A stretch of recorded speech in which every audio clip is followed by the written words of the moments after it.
சித்திரை பெருவிழாவின் 7ஆம் நாள் திருவிழாவில் கள்ளழகர் தசாவதாரத்தில் பக்தர்களுக்கு காட்சியளித்தார். இது குறித்த கூடுதல் விவரங்களை செய்தியாளர் ஹரிகிருஷ்ணன் வழங்க கேட்கலாம். ஹரிகிருஷ்ணன், வணக்கம். சித்திரை பெருவிழாவின் 7ஆம் நாளான இன்று என்னென்ன முக்கிய நிகழ்வுகள் அங்கு நடைபெற உள்ளன என்பது குறித்து தெரிவிங்க.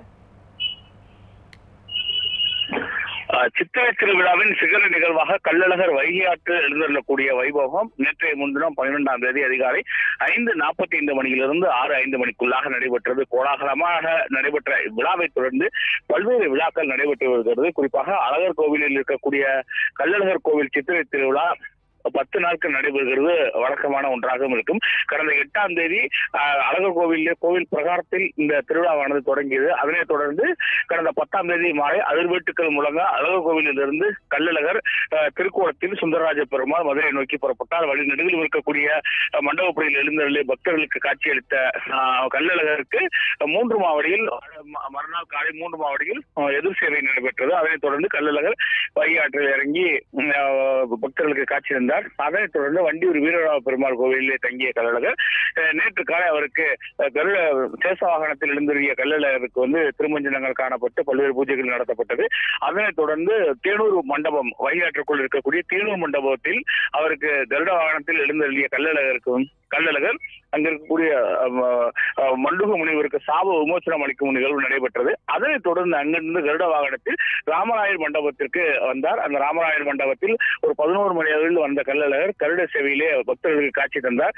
அதனைத் தொடர்ந்து தற்போது வரை ஒரு 12 மணியிலிருந்து இப்பொழுது வரைக்கும் பல்வேறு அவதாரங்களில் எழுந்தருளி பக்தர்களுக்கு காட்சி அளிக்கிறார். ஏறத்தாழ ஒரு அவதாரங்கள் என்பது ஒரு 1.5 மணி நேரமாகவும் 1.5 மணி நேரத்துக்கு ஒரு அலங்காரம் என பக்தர்கள் விடிய விடிய கண்மொழித்து இந்த அவதாரத்தை இந்த நிகழ்வை கண்டுகளித்து வருகிறார்கள். முக்கியமாக இந்த ராமராயர் மண்டபப்படியில்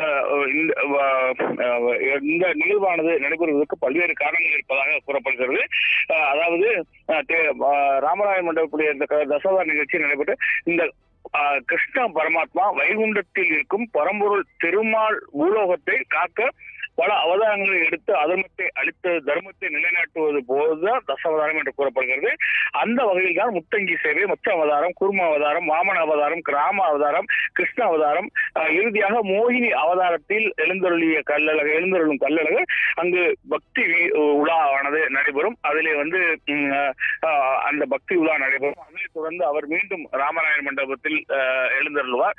அதனைத் தொடர்ந்து பிற்பகல் 2 மணி அளவில் அவருக்கு ஆனந்தராயர் பல்லக்கில் ராஜாங்க திருக்கோலத்தில் எழுந்தருள்வார். ஒரு ராஜாவை போல அவர் அந்த பல்லக்கில் எழுந்தருளக்கூடிய காட்சியானது நடைபெறும். அதனைத் தொடர்ந்து அங்கிருந்து புறப்படக்கூடிய கள்ளழகர் வைகை ஆற்றுக்கு வருவார். தடம் பார்க்கும் நிகழ்வானது நடைபெறும். வைகை ஆற்றில் எழுந்தருளிய இடத்தை அந்த தடத்தை பார்ப்பதற்காக வருவார். வந்ததுக்கு பின்பாக அங்கிருக்கக்கூடிய தல்லாகுளத்தில் இருக்கக்கூடிய மன்னர் சேதுபதி மண்டபத்திலே அதிகாலையிலே இரவு எழுந்தருளக்கூடிய கள்ளழகருக்கு திருமஞ்சனம் நடைபெறும். அதனைத் தொடர்ந்து நாளை காலை 2:30 மணி அளவில் பூப்பள்ளக்கில் எழுந்தரக்கூடிய கள்ளழகர் தல்லாகுளம் கருப்பண்ணசாமியிடம் ஆசி பெற்று மாலை சூடிக்கொண்டு மீண்டும் பூப்பள்ளக்கிலே அழகர் மலையை நோக்கி புறப்படக்கூடிய ஒரு நிகழ்வு நடைபெறும். விடிய அடுத்த நாளை முழுவதுமாக பல்வேறு மண்டபப்படியில் எழுந்தரக்கூடிய கள்ளழகர் நாளைய மறுதினம் வெள்ளிக்கிழமை காலை 10 to 10:30 மணிக்குள்ளாக தனது இருப்பிடமான அழகர் மலையை சென்றடைகிறார். அங்கு அவருக்கு திஷ்டி பூசணிக்காய்கள் உடைத்து திஷ்டிகள் சுற்றி அவரை கள்ளழகரை வரவேற்கக்கூடிய நிகழ்வு நடைபெறும்.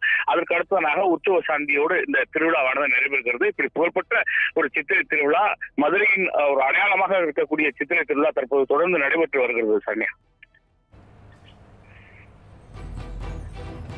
முழுமையான விவரங்களுக்கு நன்றி ஹரிகிருஷ்ணன்.